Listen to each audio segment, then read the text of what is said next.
Shalom untuk Bapak Ibu saudara-saudari yang dikasihi oleh Tuhan. Puji Tuhan, walaupun sampai malam hari ini Tuhan izinkan kita beribadah di rumah kita masing-masing, tetapi masih ada tetap semangat dalam hati kita masing-masing untuk tetap memuji Tuhan bersama-sama. Malam hari ini kita akan masuk dalam ibadah kita, persekutuan keluarga. Namun sebelumnya saya mengundang kita semua untuk mengambil saat teduh di hadapan Tuhan. Saat teduh dimulai.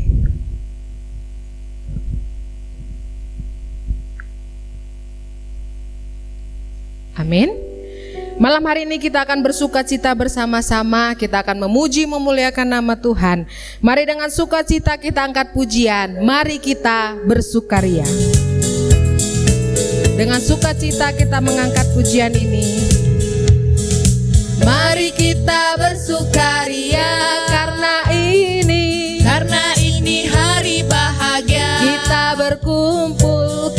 berkumpul jadi satu. Puji Tuhan semesta itu. Haleluya.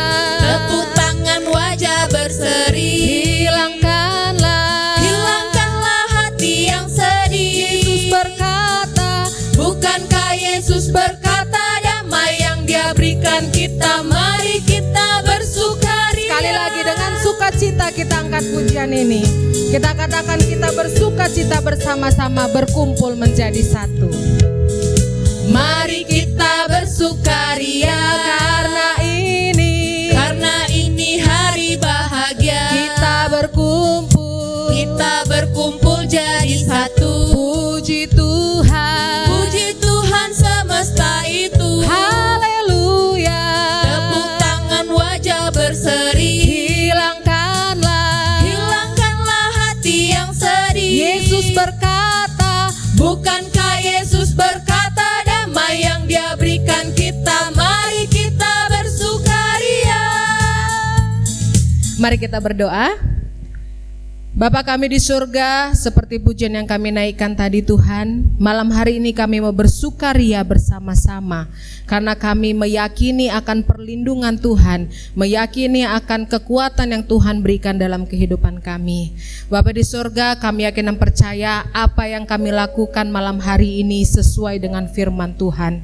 Tolong kuatkan kami agar kami mengisi waktu ke depan kami ini dengan sungguh-sungguh memuji Tuhan, bahkan dengan sungguh-sungguh belajar firman Tuhan. Kami berdoa untuk seluruh hamba-hamba Tuhan yang melayani. Kiranya Tuhan memberkati dan memberikan kekuatan sehingga mereka menjadi teladan dan menjadi panutan bagi kami. Di dalam nama Tuhan kami Yesus Kristus, kami telah berdoa dan mengucap syukur. Amin.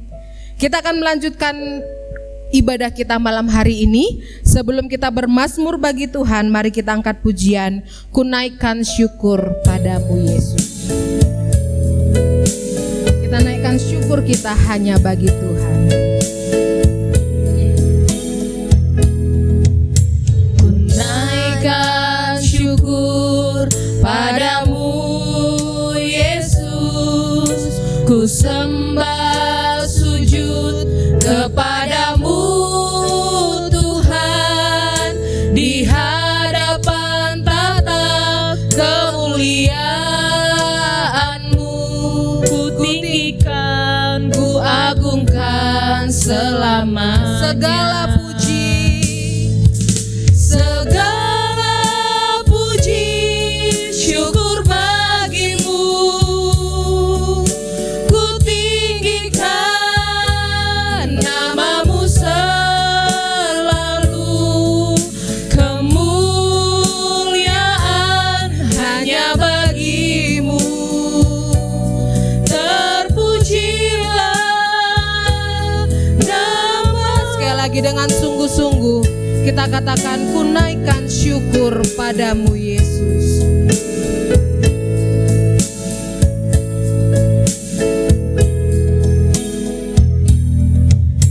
Ku naikkan syukur padamu Yesus. Ku sembah sujud kepadamu Tuhan, di hadapan tata kemuliaan-Mu. tinggikan, ku agungkan selamanya. Segala puji, syukur bagimu. Ku tinggikan namamu selalu. Kemuliaan hanya bagimu. Terpujilah namamu. Mari kita bermazmur bagi Tuhan. Kita buka Alkitab kita dalam Mazmur pasal 83, ayat yang pertama sampai ayat 19. Mazmur 83, ayat pertama sampai ayat 19. Saya akan membacakan perikop dan ayat ganjil. Silakan Bapak Ibu bersama singers malam hari ini membaca ayat kedua dan ayat genap selanjutnya. Mazmur 83 ayat 9. Doa mohon pertolongan melawan musuh. Mazmur Asaf, suatu nyanyian. Ya Allah, janganlah Engkau bungkam, janganlah terdiam diri, dan janganlah berpaku tangan, ya Allah. Sebab sesungguhnya musuh-musuhmu ribut, orang-orang yang membenci Engkau meninggikan kepala. Mereka mengadakan permufakatan licik melawan umat-Mu, dan mereka berunding untuk melawan orang-orang yang Kau lindungi.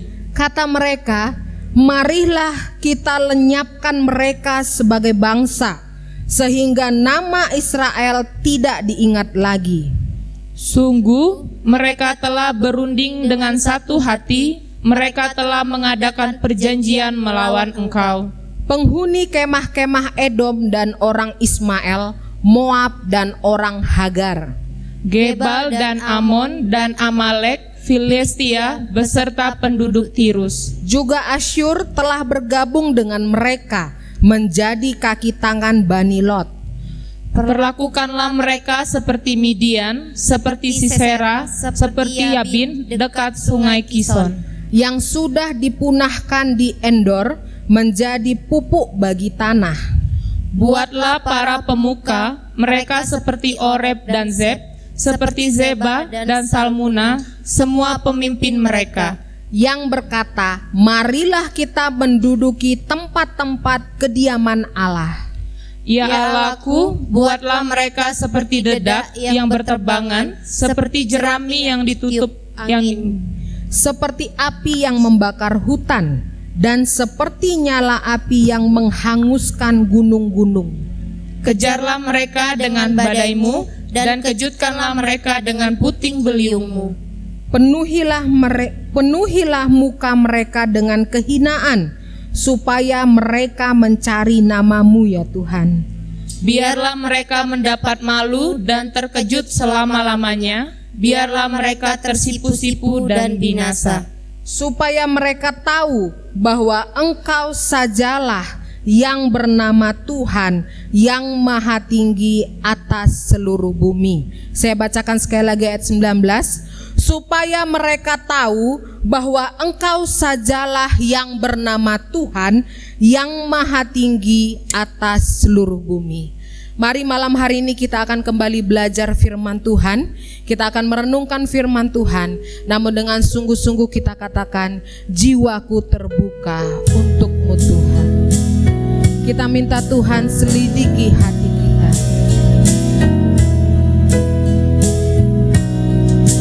Jiwaku terbuka untuk-Mu Tuhan. Selidiki, nyatakan segala perkara. Singkapkan semua yang terselubung, supaya ku layak di hadapan-Mu Tuhan. Sekali lagi dengan sungguh-sungguh kita katakan, jiwa kita terbuka agar Tuhan selidiki hati kita melalui perenungan firman Tuhan malam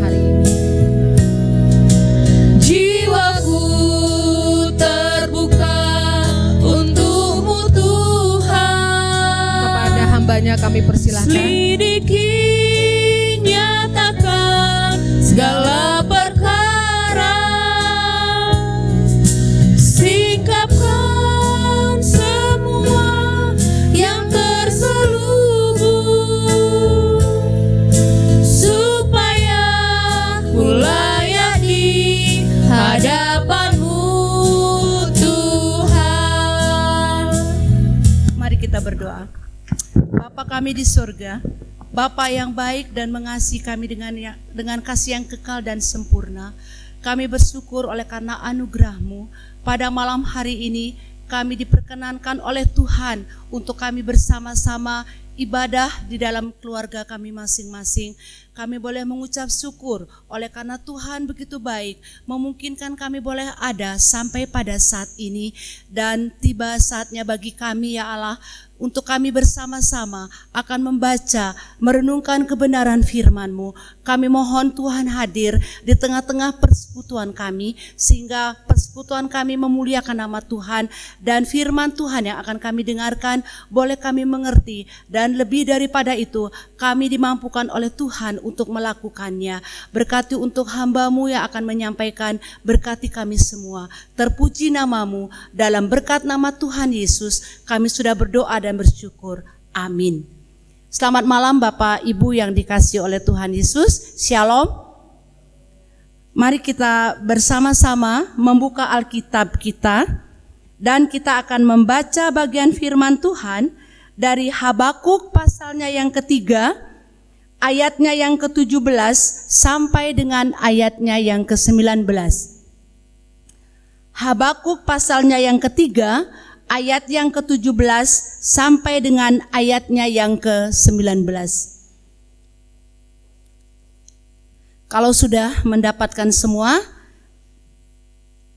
saya akan membacakannya. Bapak Ibu mengikuti di Alkitabnya masing-masing. Firman Tuhan berbunyi demikian.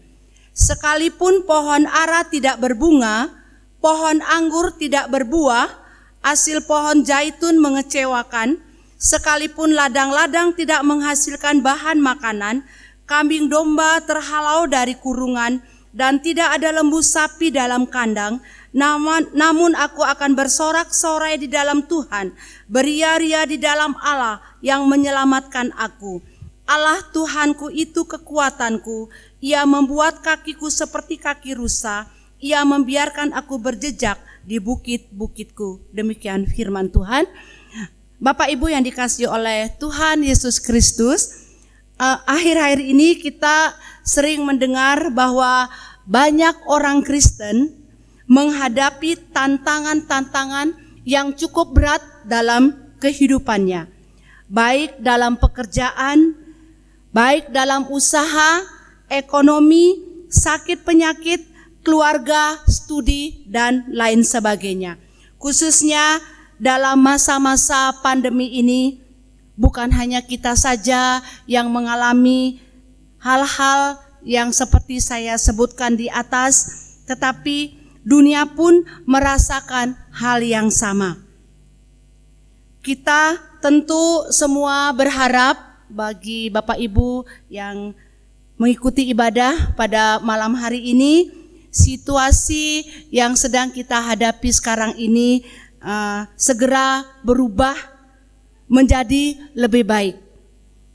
Kemudian kita berdoa dan mohon kepada Tuhan, tetapi ketika kita mohon kepada Tuhan, kita menaikkan doa-doa kita kepada Tuhan, Tuhan belum menjawab permohonan kita, tak kunjung datang dijawab oleh Tuhan, dan sepertinya tidak ada jawaban-jawaban yang kita dapatkan dari Tuhan. Kita mulai bergumul dan mulai meragukan akan pertolongan Tuhan. Ketika kita diperhadapkan dengan suatu situasi seperti itu, kita sering berkata seperti ini, Tuhan itu ada apa tidak sih? Tuhan itu masih sayang apa tidak sih? Kalau Dia masih ada, kalau Dia masih sayang, kenapa Tuhan izinkan kita mengalami masalah-masalah seperti ini? Kenapa Tuhan tidak izinkan atau Tuhan belum jawab setiap doa-doa yang kita naikkan?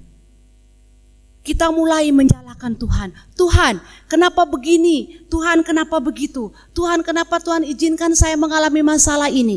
Tuhan, kenapa Tuhan izinkan saya mengalami begitu? Masalah seperti ini dan lain sebagainya. Akhirnya Bapak Ibu yang dikasihi oleh Tuhan Yesus, di tengah keterbatasan kita sebagai manusia, muncullah perasaan yang namanya kita meragukan kuasa Tuhan. Muncullah perasaan dalam kehidupan kita yang namanya kita mulai meragukan kuasa Tuhan. Pertanyaan saya pada malam hari ini, Bapak Ibu yang dikasihi oleh Tuhan, sebagai orang percaya, bolehkah kita meragukan akan kuasa Tuhan? Sekali lagi, bolehkah kita meragukan akan kuasa Tuhan? Saya mau katakan kepada kita semua, jangan sampai pernah ada di antara kita satu pun yang mengikuti ibadah pada malam hari ini yang sampai memiliki pemahaman atau memiliki perasaan atau sampai berkata, saya meragukan kuasa Tuhan. Karena apa yang saya gumuli, doa-doa yang saya naikkan tidak terjawab sampai pada saat ini. Apakah Tuhan masih sayang? Apakah Tuhan ada? Apakah Tuhan masih mendengar doa-doa saya? Sekali lagi saya katakan, jangan sampai ada di antara kita malam hari ini yang mau berkata dan pernah berkata, saya meragukan kuasa Tuhan. Karena apa Bapak Ibu yang dikasihi oleh Tuhan? Karena Tuhan kita adalah Tuhan yang berkuasa dan dialah yang memegang kendali atas kehidupan kita. Dan Ia punya cara untuk memelihara dan membentuk kita. Dan kasih-Nya tidak pernah berubah dari dahulu sampai selama-lamanya. Bagaimana Bapak Ibu yang hadir atau yang mengikuti ibadah persekutuan keluarga pada malam hari ini? Apakah saat ini kita sedang meragukan akan pertolongan-pertolongan Tuhan dalam kehidupan kita? Apakah saat ini kita masih percaya bahwa Tuhanlah yang mengendalikan kehidupan kita? Atau apakah ada di antara kita saat ini yang masih percaya bahwa Tuhanlah yang memelihara kehidupan kita dari dahulu, sekarang sampai selama-lamanya. Dialah yang mengasihi kita dari dahulu sampai selama-lamanya. Bapak Ibu yang dikasihi oleh Tuhan Yesus Kristus, melalui kebenaran firman Tuhan yang sudah kita baca tadi di dalam Habakuk pasal 3 ayat yang ke-17 sampai ayat yang ke-19, mari kita belajar dari Nabi Habakuk. Langkah-langkah apa yang ia ambil ketika diperhadapkan dengan begitu banyak masalah, baik dalam hidup maupun pelayanannya. Dengan bertitik tolak di bawah satu tema yang saya angkat pada malam hari ini, yaitu bertahan dalam tantangan kehidupan. Itulah tema firman Tuhan pada malam hari untuk kita semua, bertahan dalam tantangan kehidupan. Bapak Ibu yang terkasih dalam Tuhan, sebelum kita lebih lanjut membahas kebenaran firman Tuhan ini, kita perlu memahami atau kita perlu terlebih dahulu mengerti apa arti bertahan dalam tantangan kehidupan. Apa arti bertahan dalam tantangan kehidupan? Menurut Kamus Besar Bahasa Indonesia, arti bertahan yang pertama, keadaan yang tetap. Meskipun mengalami berbagai-bagai hal, tidak berubah, kalah atau luntur. Itu arti bertahan. Lalu arti bertahan yang kedua, kuat atau sanggup menderita atau menanggung sesuatu. Lalu selanjutnya, arti bertahan dapat menyabarkan atau menguasai diri. Dan yang terakhir, arti bertahan sanggup dan tidak lekas merasa kasihan. Itu arti bertahan. Sehingga nanti ketika kita membahas lebih lanjut bagian firman Tuhan ini, kalau suatu saat atau saat ini saya sedang diizinkan mengalami masalah pergumulan, apa yang harus saya buat di hadapan Tuhan? Mampu enggak saya bertahan? Atau tidak mampu saya bertahan dalam menghadapi situasi dan kondisi saat ini? Bapak Ibu yang dikasihi oleh Tuhan, Itu bagian yang pertama. Bagian yang kedua, kita akan belajar dan kita akan melihat mengapa orang tidak bisa bertahan dalam tantangan kehidupan. Mengapa orang tidak bisa bertahan dalam tantangan kehidupan? Yang pertama, karena menyerah dalam kondisi dan situasi. Itu yang pertama. Mengapa orang tidak bisa bertahan dalam tantangan? Yang pertama, menyerah dalam kondisi dan situasi. Itu yang pertama. Bapak Ibu tahu apa penyebab utama yang membuat seseorang itu tidak bisa bertahan dalam tantangan kehidupan?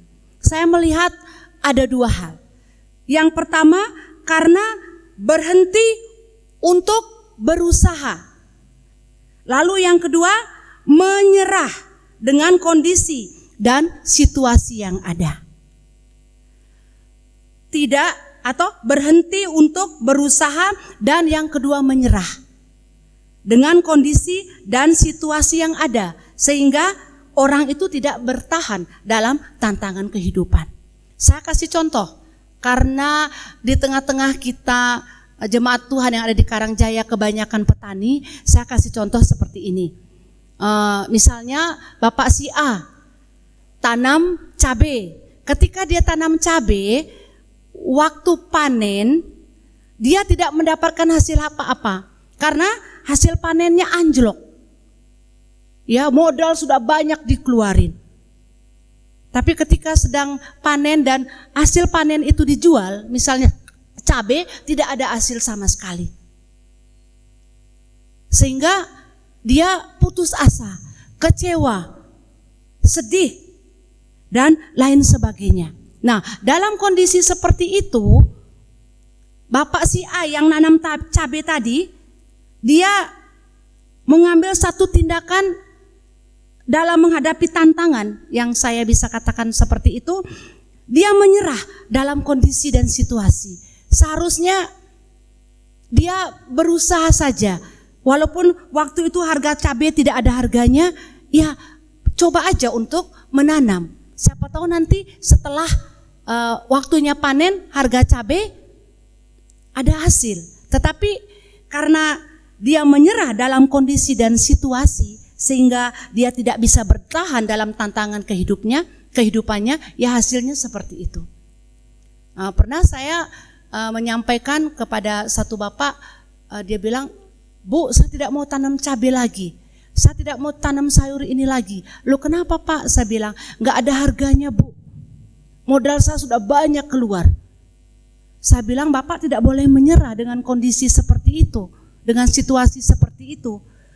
Tetap aja tanam cabai. Siapa tahu nanti setelah Bapak panen cabai, hasilnya bagus, ada dapat harga." Saya bilang begitu. Akhirnya Bapak itu dia tanam cabai, dan memang puji Tuhan Bapak Ibu, ketika dia panen cabai itu memang harganya luar biasa, sehingga uang cukup banyak dia dapat dari hasil cabai itu. Dan juga mungkin contoh yang bisa saya sampaikan kepada Bapak Ibu menyerah dalam kondisi dan situasi itu, misalnya buka usaha manisan. Baru dibuka mengharapkan banyak pembeli, ternyata pembelinya sedikit. Akhirnya menyerah, berhenti. Untuk apa saya buka toko, buka usaha ini, nggak ada pembeli kok. Dia menyerah dalam kondisi dan situasi, sehingga tidak bisa bertahan dalam tantangan kehidupan. Memang Bapak Ibu yang dikasihi oleh Tuhan, semua kita pasti pernah mengalami ketidakberhasilan. Pasti semua kita pernah mengalami namanya kegagalan dalam hidup kita. Sedih memang, kecewa pasti. Tetapi kita perlu ingat, di saat kita diperhadapkan seperti itu, kita diizinkan mengalami ketidakberhasilan, kita diizinkan mengalami kegagalan, kita jangan menyerah, jangan berhenti berusaha, tetapi kita harus bangkit, memulai kembali, dan menjadikan kegagalan itu sebagai pelajaran yang berharga untuk kedepannya. Tadi ada satu bapak mampir ke TC karena ngambil surat. Dia banyak sekali cerita kepada kami, khususnya harga-harga sekarang tidak ada harga-harga tidak ada mendapatkan sesuatu yang mereka inginkan.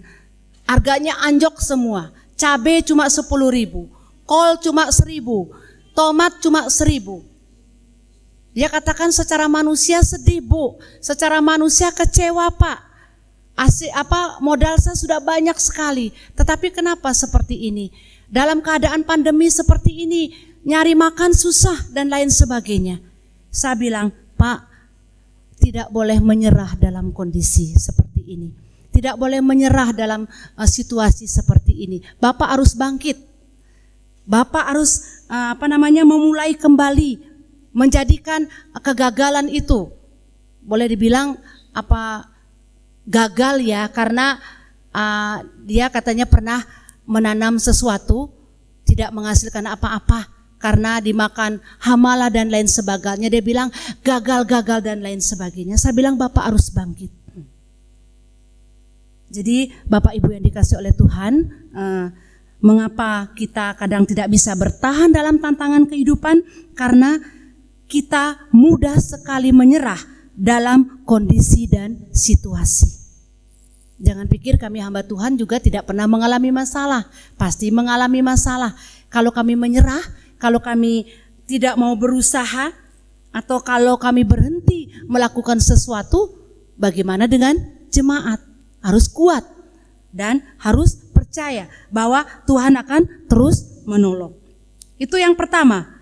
Mengapa orang tidak bisa bertahan dalam tantangan kehidupan? Menyerah dalam kondisi dan situasi. Lalu yang kedua, terbiasa dengan zona nyaman. Itu yang kedua, terbiasa dengan zona nyaman. Artinya sudah terbiasa memanjakan diri karena selalu berada di titik yang nyaman. Sehingga saat menghadapi masalah yang terjadi secara tiba-tiba dan terjadi perubahan di sana sini, mereka yang tetap tinggal dalam zona nyaman akan selalu ketinggalan di belakang karena terbuai dengan zona nyamannya itu. Maksud saya begini, kenapa orang itu tidak bisa bertahan dalam tantangan kehidupan? Karena dia terbiasa dengan zona nyaman, enak aja terus. Padahal dia tidak tahu akan terjadi perubahan apa-apa.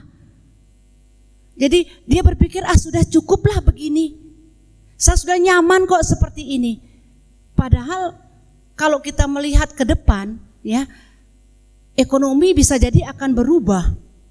Perekonomian akan berubah. Pendidikan aja sekarang sedang berubah. Biasanya anak-anak apa? Sekolah ya, Radit ya. Sekolah. Ya. Sekarang di rumah. Dengan cara dikirimin mata pelajaran sama gurunya. Berubah, akan berubah semua.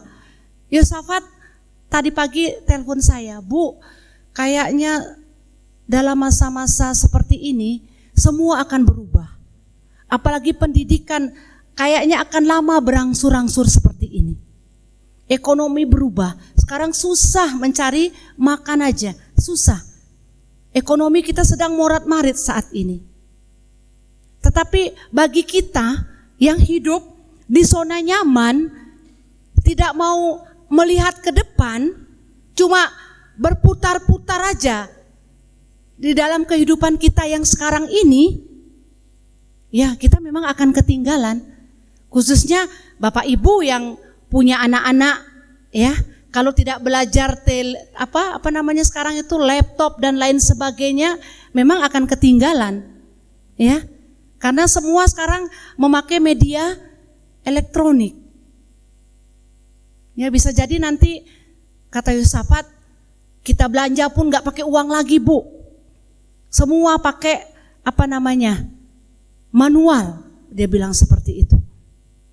Memang akan berubah-berubah. Makanya kita perlu banyak belajar, sungguh-sungguh mempersiapkan diri. Jangan nyaman dengan zona yang ada sekarang. Jangan nyaman seperti itu. Karena kita tidak tahu apa yang akan terjadi dari kedepannya. Lalu yang ketiga, mengapa orang tidak bisa bertahan dalam tantangan kehidupan? Karena hidup selalu mengandalkan manusia. Ya, mengapa orang tidak bisa bertahan dalam tantangan? Karena hidup mengandalkan manusia. Bapak Ibu yang dikasihi oleh Tuhan, orang yang hidupnya hanya mengandalkan manusia adalah orang yang malas, orang yang tidak mau berusaha. Mereka hanya mau menggantungkan hidupnya dari belas kasihan orang. Kalau seseorang tidak mau berusaha, hanya menggantungkan kehidupannya dengan orang lain, malas dan tidak mau melakukan segala sesuatu, memang ketika diperhadapkan dengan tantangan, dia tidak akan bisa bertahan karena hidupnya hanya digantungkan kepada orang lain, hanya minta belas kasihan orang lain. Bapak Ibu perhatikan pengemis, ya, kalau kita ke Curup, kalau kita ke Bengkulu, sedih sebenarnya melihat mereka tuh masih kuat, masih bisa berusaha bekerja, mendapatkan sesuap nasi, karena dia memiliki prinsip, saya nggak mau bekerja, cukup menggantungkan hidup saya dari belas kasihan orang saja. Memang akan susah ke depannya. Ya, kita nggak bisa bergantung terus dengan orang lain. Kita nggak bisa menggantungkan hidup kita dengan belas kasihan orang lain. Kita harus berusaha. Saya dengan Pak Adi kalau ke Curup, ada pengemis minta-minta, saya lihat dulu orangnya. Kalau orangnya masih kuat, kami nggak kasih. Kata Pak Adi, nggak usah dikasih, dia masih kuat kok, dia masih bisa bekerja, kerjaan apakah yang bisa menghasilkan uang. Tetapi kalau ada orang yang secara fisik dia lemah, perlu kita tolong, saya kasih uang. Bahkan saya tidak hitung-hitungan ngasih uang. Saya tidak sibuk nyari recehan, enggak. Saya berusaha memberikan yang terbaik karena saya melihat dia membutuhkan. Tetapi kalau orangnya masih kuat dan lain sebagainya, saya tidak mau. Jadi Bapak Ibu yang dikasihi oleh Tuhan, supaya kita bisa bertahan dalam tantangan kehidupan, jangan menyerah dalam kondisi dan situasi. Jangan terbiasa dengan zona nyaman. Lalu yang ketiga, jangan hidup mengandalkan manusia. Mungkin sekarang kawan kita bisa tolong kita karena dia lagi baik dengan kita. Tetapi kalau suatu saat dia nggak baik, bisa jadi kita akan ditinggalkan. Saat dia dalam tanda kutip dia ada, mungkin dia akan bisa menolong kita. Tetapi di saat dia tidak akan ada, mungkin dia akan ungkit-ungkit pemberiannya. Jadi Bapak Ibu yang dikasihi oleh Tuhan, hal-hal seperti ini harus kita perhatikan supaya kita bisa bertahan dalam tantangan kehidupan ini. Lalu yang ketiga, kita akan melihat bagaimana cara supaya bisa bertahan dalam tantangan kehidupan. Tadi kita melihat mengapa orang tidak bisa bertahan dalam tantangan kehidupan, karena 3 hal tadi. Sekarang kita akan melihat bagaimana cara supaya kita bisa bertahan dalam tantangan kehidupan. Kita akan belajar dari Nabi Habakuk. Yang pertama, cara supaya kita bisa bertahan dalam tantangan kehidupan, yang pertama, menaruh kepercayaan kita di dalam Tuhan. Menaruh kepercayaan kita di dalam Tuhan. Ayatnya yang ke-17, kita bisa melihat di situ. Kita melihat di situ bahwa Nabi Habakuk dan umat Tuhan yang ada di Israel sedang diperhadapkan dengan tantangan dan kesulitan hidup yang cukup berat. Ya, dikatakan di dalam ayat ke-17, pohon ara, pohon anggur, pohon zaitun, kambing domba dan lembu sapi yang menjadi sumber perekonomian mereka sudah tidak dapat menghasilkan apa-apa lagi. Mereka benar-benar kehilangan sesuatu hal yang penting dalam hidup mereka. Ekonomi lumpuh, di mana-mana terjadi kelaparan. Diperhadapkan dengan situasi seperti itu, tentu Nabi Habakuk dan umat Tuhan yang ada di Israel pada waktu itu, mereka pasti sedih, mereka pasti kecewa, mereka pasti putus asa, mereka pasti takut, gentar, khawatir dan lain sebagainya. Dan bisa jadi dalam menghadapi situasi seperti itu, Nabi Habakuk bersama umat Tuhan mengambil satu keputusan, atau mereka bisa berkata bahwa Tuhan sudah tidak menolong mereka. Mereka mulai meragukan Tuhan.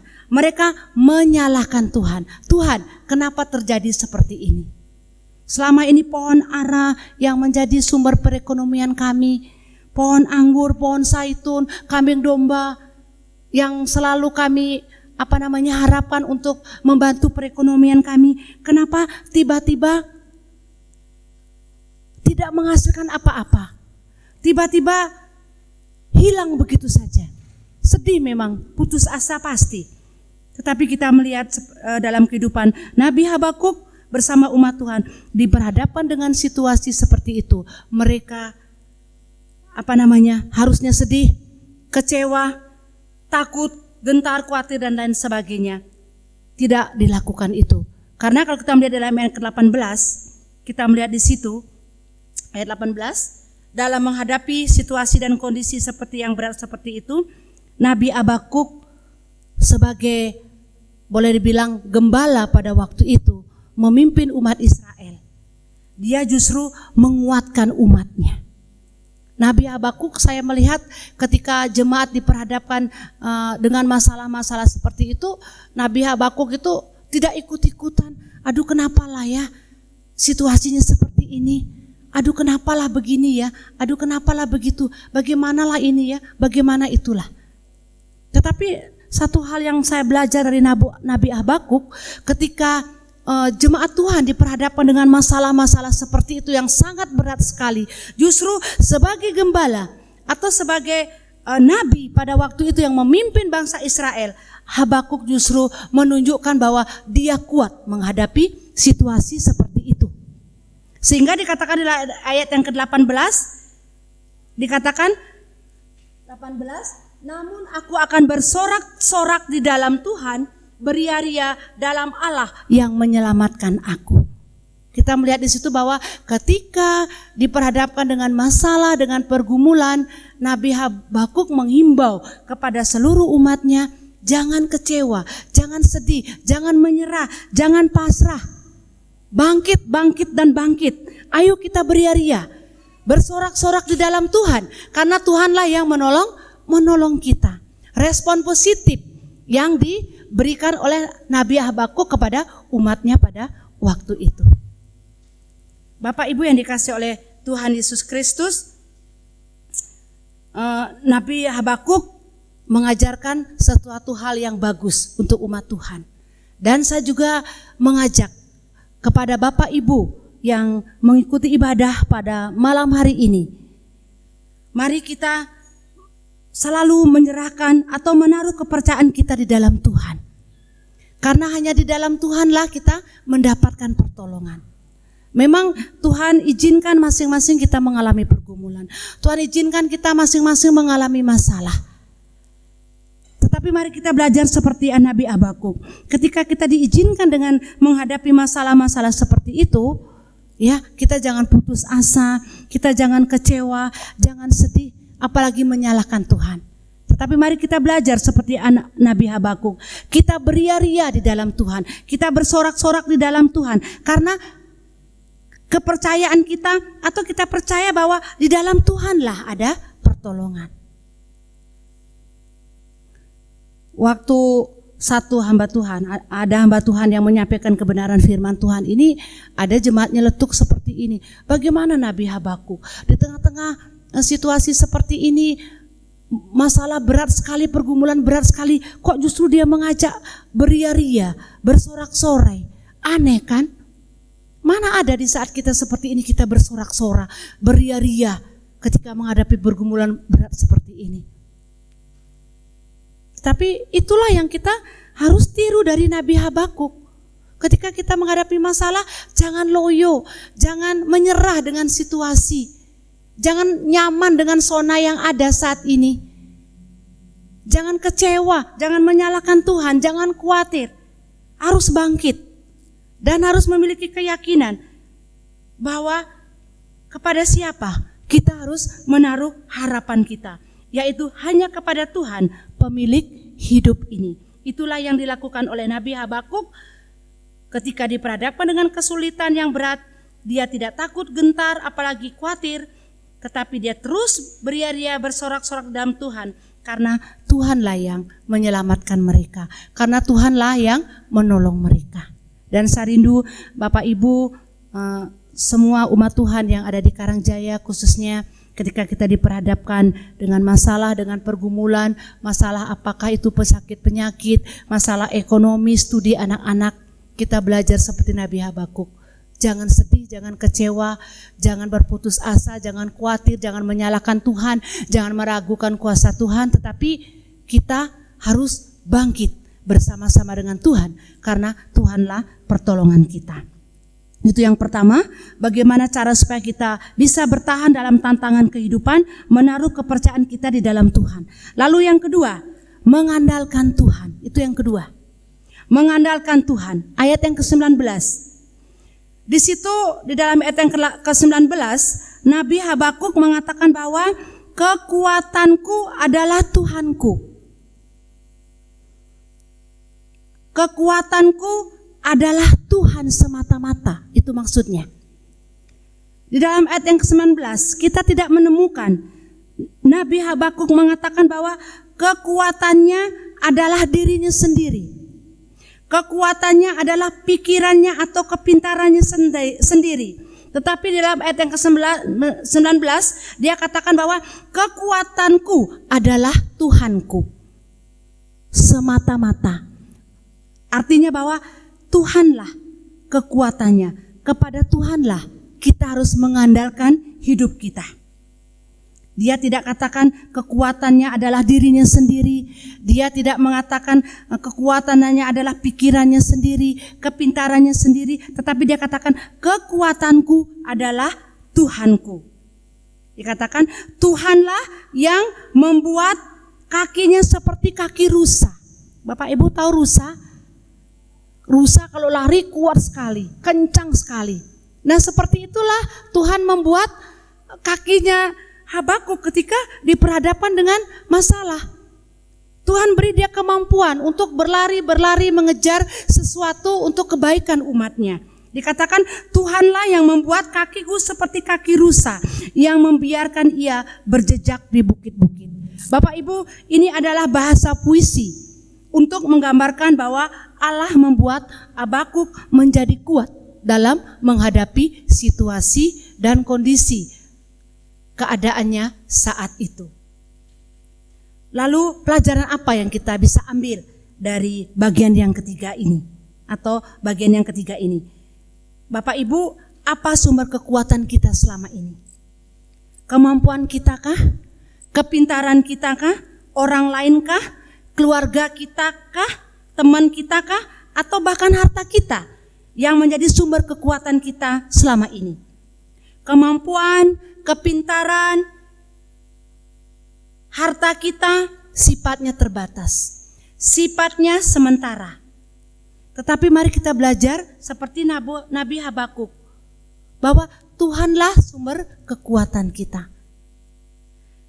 Dan kepada Dialah kita menaruh harapan kita di saat kita diizinkan oleh Tuhan menghadapi setiap masalah dan setiap pergumulan. Kepintaran kita, kemampuan kita, harta kita sifatnya sementara, terbatas. Itulah yang dilakukan oleh Nabi Habakuk. Dia nggak mau menunjukkan bahwa dia tuh orang pintar. Dia tidak mau mengandalkan atau mengatakan bahwa kekuatannya adalah kepintarannya, kepandaiannya lah, dan lain sebagainya. Tetapi dia hanya mampu berkata bahwa Tuhanlah yang menjadi kekuatanku. Dan Tuhanlah yang membuat aku ada sampai saat ini. Bapak Ibu, saya ingin tekankan sekali lagi, jangan kita merasa bahwa oh saya ini orang berada, oh saya ini pintar, oh saya ini punya keluarga seperti ini, oh saya punya teman seperti ini. Saya hanya bisa mengandalkan mereka itulah. Saya hanya bisa mengandalkan kekuatan saya seperti kepada orang-orang seperti itulah. Jangan Bapak Ibu, tetapi mari kita sekali lagi saya mau katakan, belajarlah seperti Nabi Habakuk. Belajar seperti Nabi Habakuk bahwa Tuhanlah sumber kekuatan kita, kepada Dialah kita mengandalkan seluruh kehidupan kita, sehingga ketika kita diizinkan oleh Tuhan mengalami pergumulan dan masalah, kita menjadi kuat karena Tuhanlah yang membuat kita kuat. Lalu sebagai penutup bagian firman Tuhan yang kita renungkan pada malam hari ini, saya mengajak Bapak Ibu untuk membaca Yeremia pasal 17 ayat yang ke-7. Yeremia pasal 17 ayat yang ke-7. Firman Tuhan berbunyi demikian, diberkatilah orang yang mengandalkan Tuhan, yang menaruh harapannya pada Tuhan. Lalu bagian yang kedua, saya mengajak jemaat semua untuk membuka dan membaca Mazmur pasal 28 ayat yang ke-7. Mazmur pasal 28 ayat yang ke-7, Tuhan adalah kekuatanku dan perisaiku, kepadanya hatiku percaya. Aku tertolong, sebab itu beria-ria hatiku, dan dengan nyanyianku aku bersyukur kepadanya. Biarlah kebenaran firman Tuhan ini menolong kita untuk semakin kuat, semakin terus berharap kepada Tuhan di dalam kita menjalani kehidupan kita, khususnya di masa-masa pandemi ini.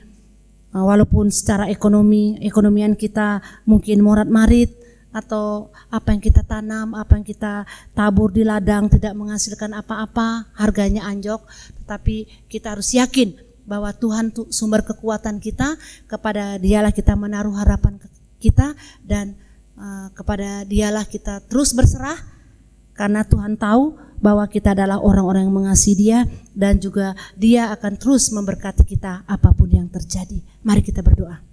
Bapa di surga, Bapa yang baik, terima kasih untuk kebenaran firman-Mu pada sore hari ini. Tolong kami supaya kami dimampukan oleh Tuhan untuk melakukannya. Walaupun saat ini dalam kondisi seperti ini, oleh karena pandemi 19 ini banyak pengaruh, baik itu dalam pekerjaan kami, usaha kami, studi anak-anak, bahkan juga dengan sakit penyakit yang Tuhan izinkan oleh karena banyaknya pergumulan kami. Tetapi kami percaya, memiliki keyakinan seperti Nabi Habakuk bahwa Tuhan akan menolong kami. Tuhanlah sumber kekuatan kami, dan kepada Tuhanlah kami menaruh pengharapan kami.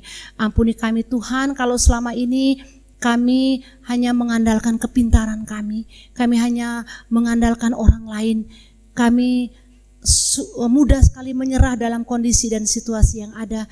Kami sering nyaman dengan zona yang ada saat ini, sehingga kami tidak memiliki atau kami berusaha untuk maju ke depan.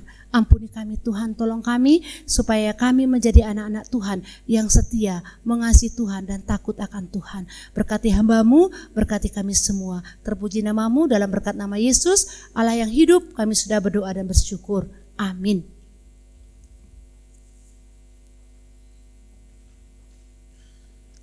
Terima kasih untuk firman Tuhan yang sudah disampaikan. Kiranya melalui firman Tuhan ini kita menjadi orang percaya yang kuat, tetap mengandalkan Tuhan, dan pastinya tetap berjuang walaupun dalam kesulitan hidup.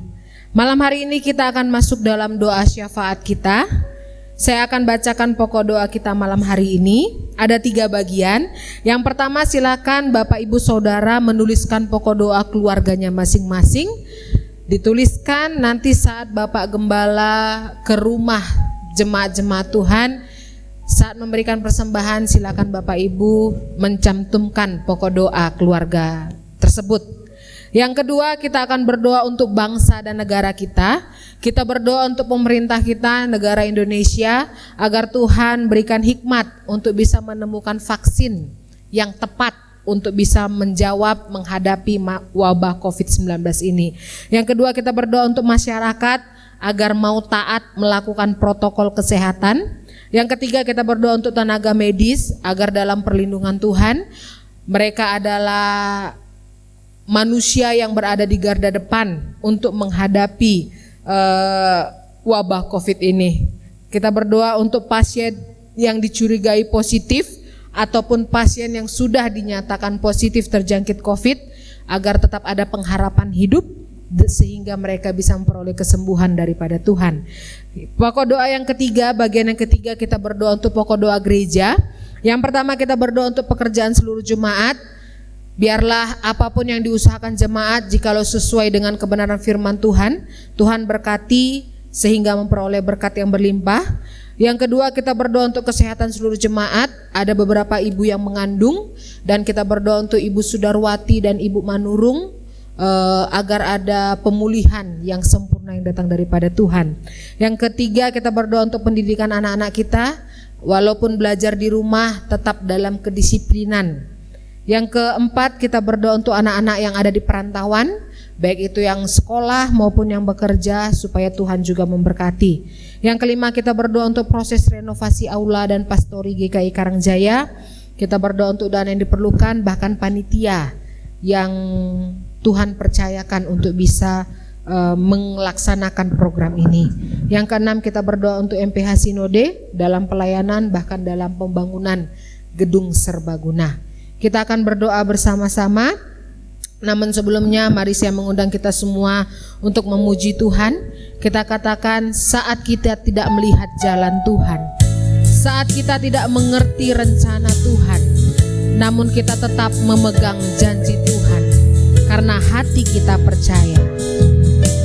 Saat ku tak melihat jalanmu, saat ku tak mengerti rencanamu, namun tetap ku pegang janjimu. Pengharapanku hanya Sekali lagi dengan sungguh-sungguh katakan, saat ku tak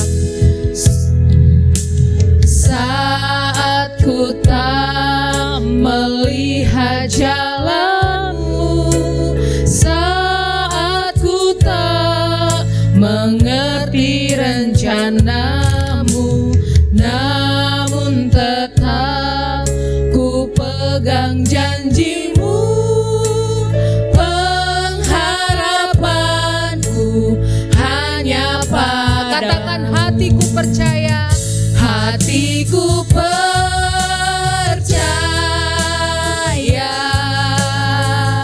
hatiku percaya,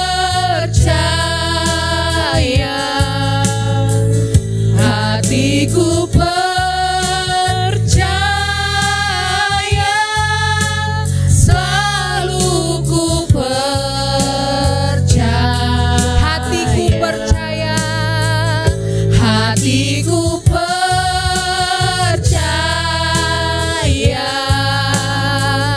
hatiku percaya,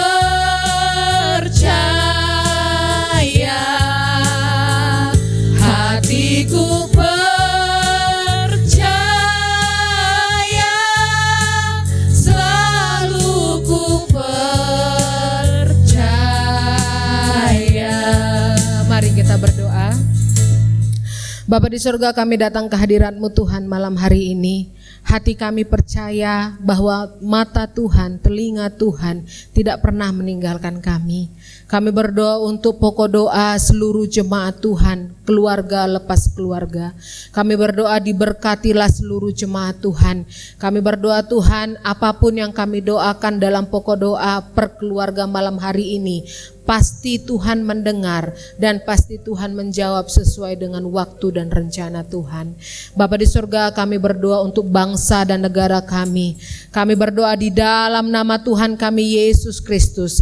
Kami yakin dan percaya bangsa negara kami di bawah kedaulatan Tuhan. Kami berdoa Bapa di surga untuk pemerintah kami berdoa Tuhan Yesus, kiranya Engkau memberikan hikmat kebijaksanaan daripada Tuhan. Saat ini kami membutuhkan Tuhan satu vaksin yang tepat untuk bisa menjawab wabah COVID-19 ini Tuhan. Siapapun manusia yang Tuhan percayakan untuk bisa bekerja sama, untuk bisa memikirkan, untuk bisa memunculkan vaksin yang tepat ini Tuhan. Kami berdoa Tuhan berikan hikmat, Tuhan berikan ketelitian agar kami, bangsa negara kami bebas dari wabah COVID ini Bapa. Kami berdoa Tuhan untuk masyarakat yang ada. Tuhan, kiranya Tuhan berikan ketaatan bagi kami agar kami mau melaksanakan protokol kesehatan untuk sementara dalam menghadapi masa wabah COVID-19 ini Tuhan. Kami berdoa Bapa di surga untuk tenaga medis yang menangani, yang menjadi orang-orang di garda depan dalam menghadapi virus ini Tuhan. Kami berdoa Tuhan berikan ketahanan tubuh. Tuhan berkati keluarga yang harus ditinggalkan sementara. Tuhan berkati para tenaga relawan juga yang mau memberikan diri untuk bisa mengurus para pasien yang terkena virus Tuhan. Kami berdoa Tuhan berkati pribadi lepas pribadi. Kami berdoa untuk beberapa pasien yang terus bertambah sampai hari ini Tuhan. Mari Bapa belas kasihan Tuhan nyata bagi hidup mereka pribadi lepas pribadi. Tuhan berikan pengharapan, Tuhan berikan semangat, bahkan Tuhan berikan kesembuhan, pemulihan yang sempurna yang datang daripada Tuhan, agar beberapa pasien yang ada ini Tuhan bisa sembuh sempurna 100% berkat pertolongan daripada Tuhan. Kami berdoa Bapa untuk pokok doa gereja kami GKI Karangjaya. Kami berdoa untuk pekerjaan seluruh jemaat Tuhan.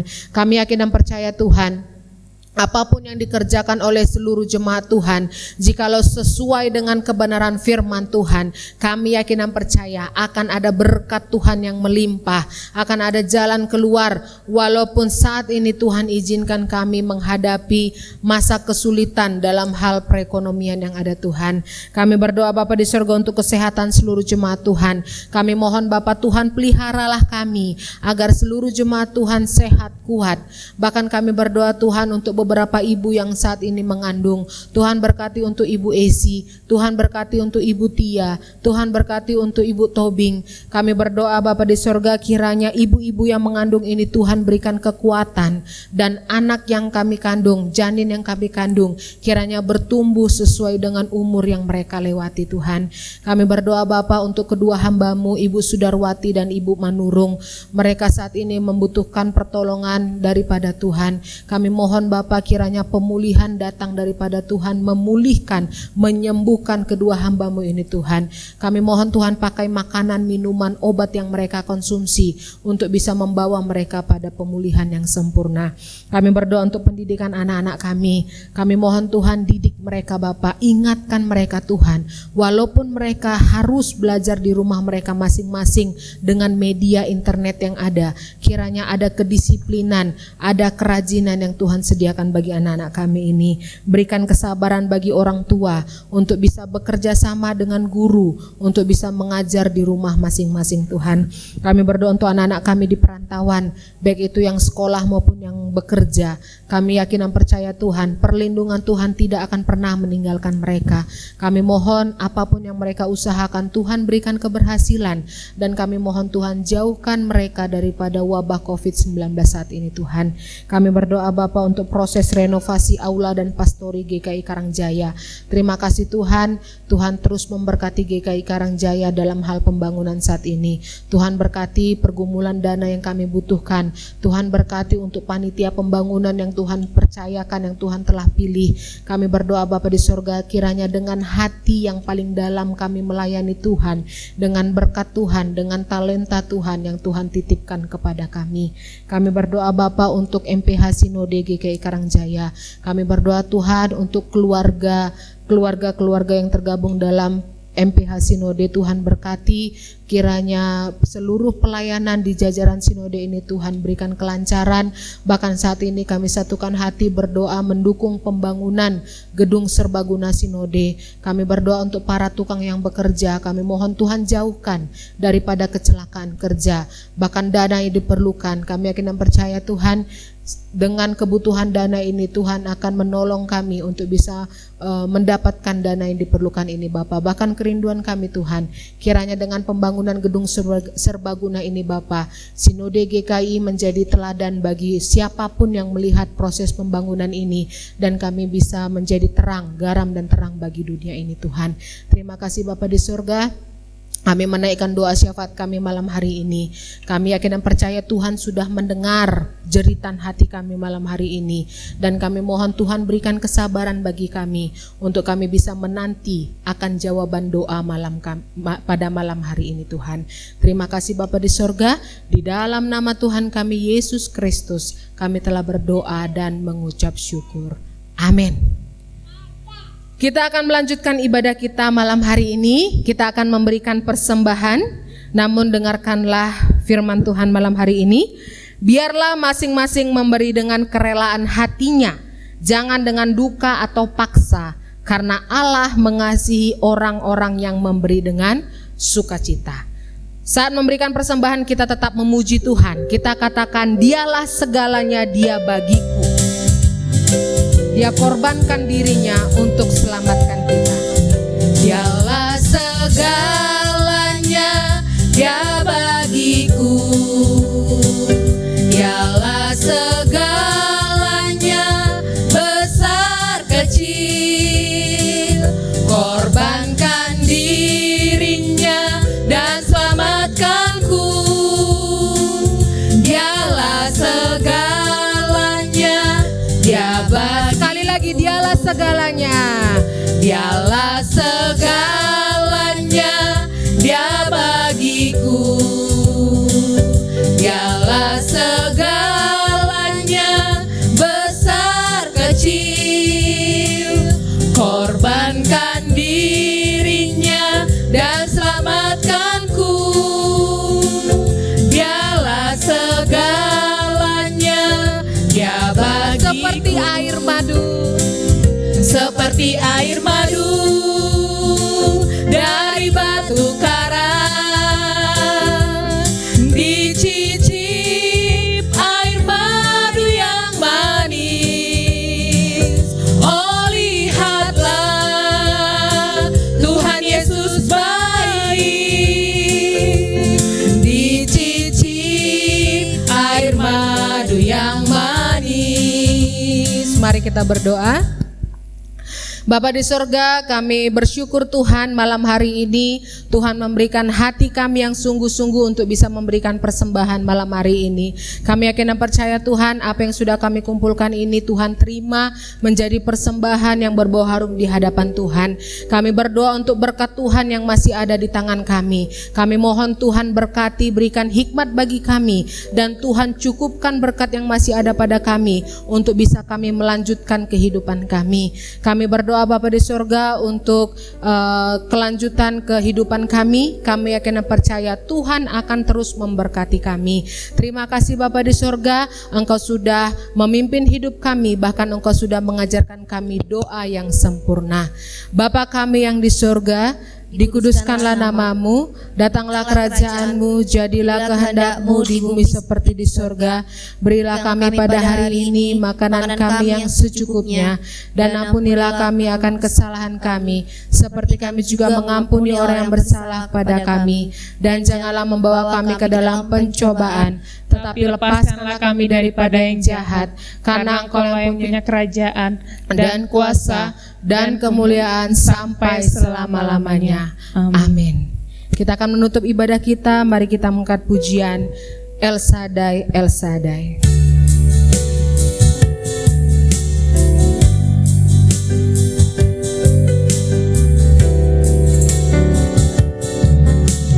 Tak usah ku takut, Allah menjagaku. Tak usah ku bimbang, Yesus peliharaku.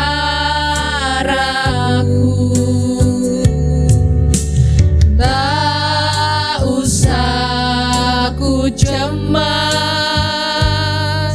Roh Kudus hiburku. Tak usah ku cemas, Dia memberkatiku. Katakan El Shaddai, El Shaddai.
Ya besar El Shaddai mulia,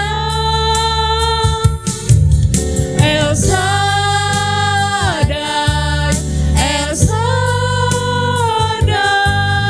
Allah Maha Kuasa. Berkat-Nya melimpah, El Shaddai. Bapak Ibu yang dikasihi Tuhan, mari arahkan hati dan terimalah berkat Tuhan. Kiranya kasih karunia daripada Allah Bapa dan dari Tuhan kita Yesus Kristus, kekuatan dan penghiburan dari Roh Kudus memberkati kita semua dari saat ini sampai selama-lamanya. Amin.